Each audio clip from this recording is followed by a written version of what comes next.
What's up guys, Luke here with Luke's Points and Miles. Today I'm going to be doing one of my favorite style videos, and yes, it is a list video.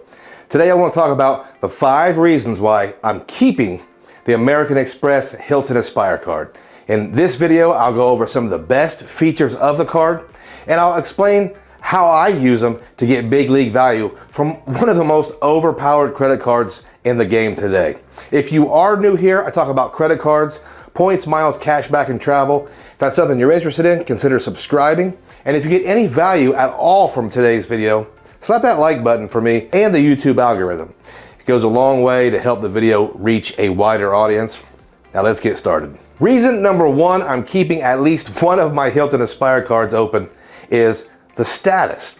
I really like talking about this because for some reason the internet loves to dog both Hilton and Hilton Diamond status. How many times have you heard the phrase repeated over and over again? If everyone has status, then no one has status. While there is some merit to that when it comes to upgrades, I don't think this phrase carries a ton of weight for me. Why? Well, here's the thing. Do I always get super cool upgrades domestically? No.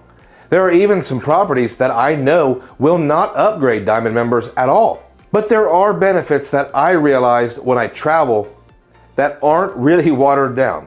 The food and beverage credit, for example. When I stay at a Conrad or a Waldorf, regardless of how many Diamond members are there, I still get $50 a day as a credit.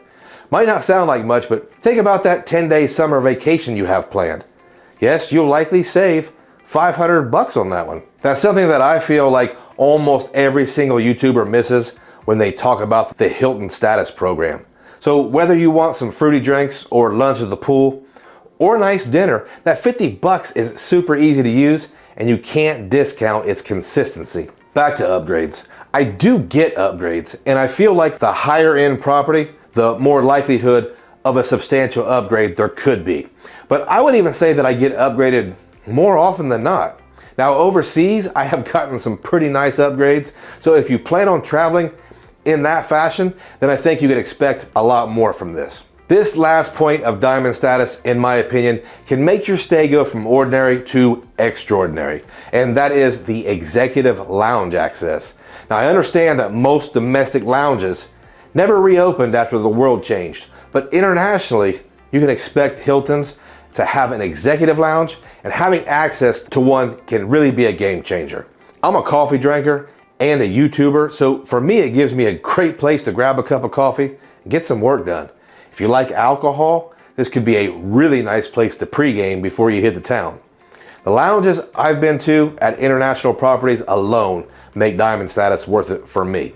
So don't buy into the whole watered down status thing unless you can give me some real world examples of how you've experienced that. Real quick guys, speaking of value, let's pause for a moment to talk about Mumu. Did you know that many brokerage apps nowadays offer programs with APY, allowing users to not only earn interest on their uninvested cash balances, but also save the time between transferring funds between accounts? This convenience encourages better habits and maximizes the potential on returns on your cash holdings.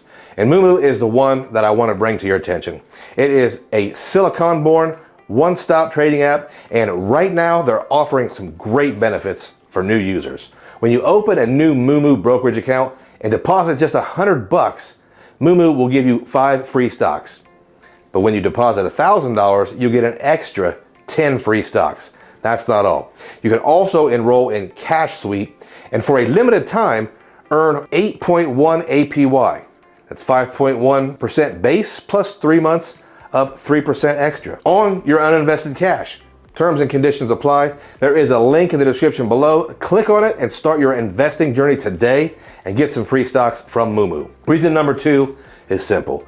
The Aspire grants the holder an uncapped free night certificate, good for almost any property. Now there are some exceptions, but they are very few, and you can redeem this free night for rooms that are $800, $900, even $1,000 a night. I'm actually redeeming 4 of them at the Conrad Fort Lauderdale later this month. So not only are they valuable, but they're pretty easy to use, and if you are deep in the Hilton ecosystem, you'll have opportunities to earn even more of them. Even if you're redeeming them for less expensive properties, you shouldn't lose any sleep over it because you'll get another one next year. No checking to see if it's enough points or if you can add points to it. It's just a simple, uncapped free night for a standard room. Simple, and this alone may offset that $550 annual fee if you stay at these types of properties. If you're a Category 1 Hyatt Airport guy, then this might not be for you. I've even heard of folks using it as an anniversary present to themselves. You know, like a staycation at a high-end property with a nice dinner, and, well, you married folks know, it's nice to get away, even for one night as a couple. Reason number 3 is the card's actual earnings. One part of this card that I don't think I've ever heard anyone talk about is the 100% bonus on points earned on paid stays. And this kind of piggybacks off the status benefit, but I actually do pay to stay at Hilton's occasionally, especially short stays where I can't take advantage of the 5th night free. So with the Hilton Aspire card, I'll earn 34 times on paid Hilton stays. In some scenarios, that could mean 1/3 of that value back in my pocket. And I think that's substantial when you find a great cash price. I see paying for a short stay very similar to purchasing points from Hilton. It's an easy way to accrue a ton of points for your more expensive stays. The 4th reason are the travel game credits. This card is actually a full service travel card and could actually fill that spot for a lot of folks. The card grants the holder a $189 Clear credit. I've said a million times that I'm actually a believer in the value of Clear, and I value this credit. Maybe not the full $189, but I would say I would purchase this for right about $100. I know Chad from Chad's Money Minutes has had some experiences where Clear was actually slower, and I'm pretty sure he said that was at JFK, and I can verify that. Laughably, we used Clear at JFK, and it was slower than not using it at all. But I think that speaks more about JFK than anything else. The card also comes with $200 yearly in flight credits. Now, these are broken up in true Amex fashion and $50 quarterly credits, but there are several ways to liquidate this credit with very little time and effort. We're not going over that on this channel, but you should be able to find that out fairly easy. So for me, that is an easy 100% value of $200 yearly. And finally, I don't use this card for car rentals, but it does give the holder National Car Rental Emerald Club executive status. And from what I understand, most folks that use this service do get good value from it. Reason number 5 are the Hilton property specific credits. And they are a really big part of how you're going to get value from this card if you haven't already been able to do so. The very first credit we'll talk about is the $400 yearly Hilton Resort credit. And this one I think can get a little controversial. See, it's $400 split into 200 biannual credits. You get $200 that can be used from January through end of June, and another $200 from July to the end of the year.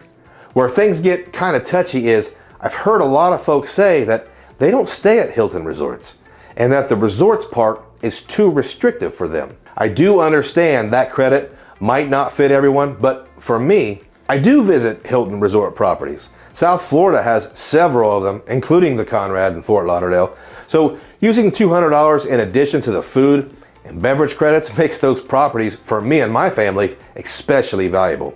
Orlando also has several properties if you want to stay close to the theme parks. I will admit though, there was a time I had to scramble around to try to use this credit, but I think I ended up using it at a Hilton property in Dallas, of all places, for our basketball game trip.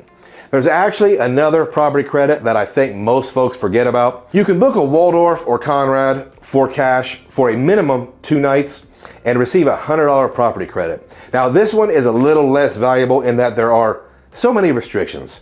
Minimum of 2 nights with cash, has to be a Waldorf or a Conrad, and there is the issue of price.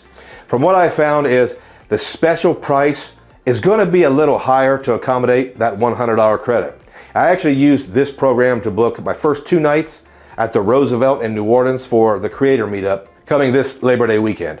I think for the 2 nights, the total was like $35 more expensive than the regular price. So value that credit how you like. Really, I only booked it because my wife and I always forget to visit the hotel bar when we do visit there. So this is going to force me to remember to take her there. Well guys, that is 5 reasons I'm keeping the Hilton Aspire card. I don't want to add up all the value because there are a lot of variables there, but for an annual fee of $550, I think I'm going to be blowing way past that. One, because Hilton is our primary hotel option, and I'm also going to be staying at least 5 times with Hilton each year. For you, it could be very different. Guys, that is it for me. If you stayed all the way to the end, I appreciate you. I thank every single one of you.